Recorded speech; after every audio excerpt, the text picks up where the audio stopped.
Sometimes you hear a story about a company that was just on the absolute brink of disaster. Well, that's what we're talking about today. We're going to unpack the incredible story of Luminar Media Group and how they stared down failure and completely reinvented themselves. Let's get right into it. So, here's the big question, right? How on earth does a company manage to boost its funding by over 280% in just 1 year? I mean, that's just wild. And to really get how they pulled it off, we first have to look at the huge mess they had to clean up. And when I say mess, I mean it was a real mess. Before they could even think about building a future, Luminar had to deal with this incredibly complicated past that was literally threatening to pull the whole thing under. It's pretty hard for a company to succeed when it doesn't even know what it is. And boy, did this company have an identity crisis. Get this. It started as Retail Spicy Gourmet Inc. Yeah, you heard that right.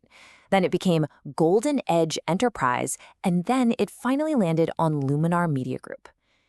That doesn't exactly scream stable and focused, does it? It's more like a company just throwing things at the wall, hoping something sticks. Okay, so a weird history is one thing, but that was honestly the least of their worries. The real problem, the thing that was really dangerous, was something called convertible debt. Now, what is that? Well, in simple terms, it's a loan that doesn't get paid back with cash. Instead, the lender can convert that loan into company stock.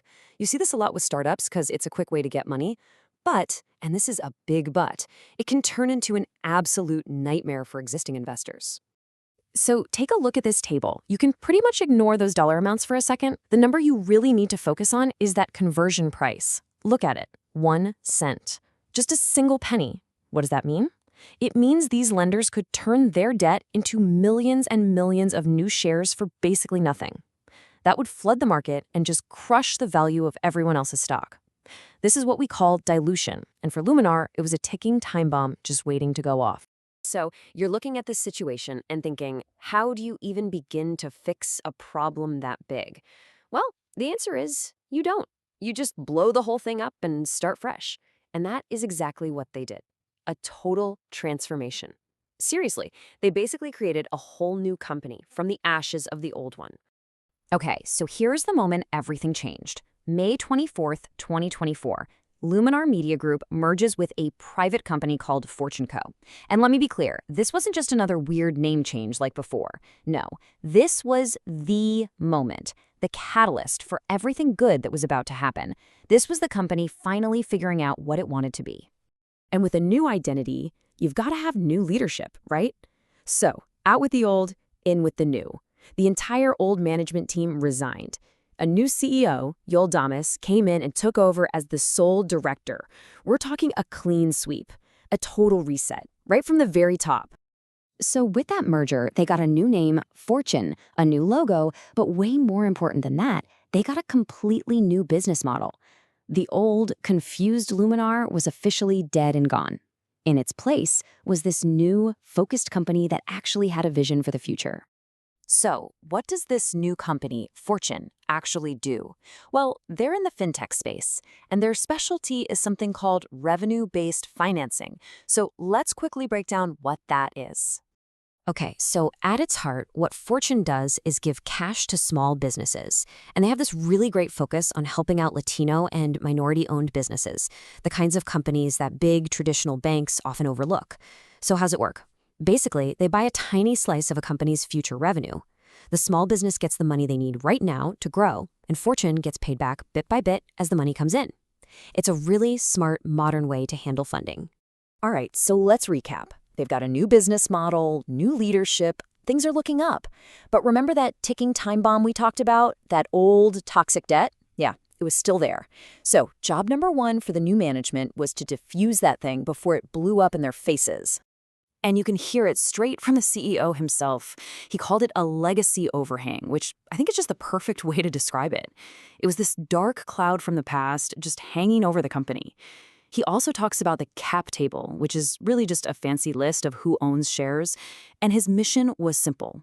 Clean it up, get rid of that old mess, and simplify everything. Now, to really get how huge this cleanup job was, you have to look at this number. 39 million. Over 39 million. That's how many new shares could have been dumped on the market because of that cheap 1-cent debt. I mean, that is a staggering amount of potential dilution that was just looming over them. And then this. This is what they pulled off. Through some seriously skilled negotiation, the new team made a deal with those old debt holders. They completely wiped out the threat of those 39 million shares, cutting the potential dilution by almost 80%. Just like that, the ticking time bomb was gone. So, with all that old baggage gone and a clear road ahead, the company could finally focus on what it was meant to do. And the results? Well, they were nothing short of explosive. And check this out. The success was immediate. We're talking about their gross funding volume. That's the total cash they're putting into small businesses.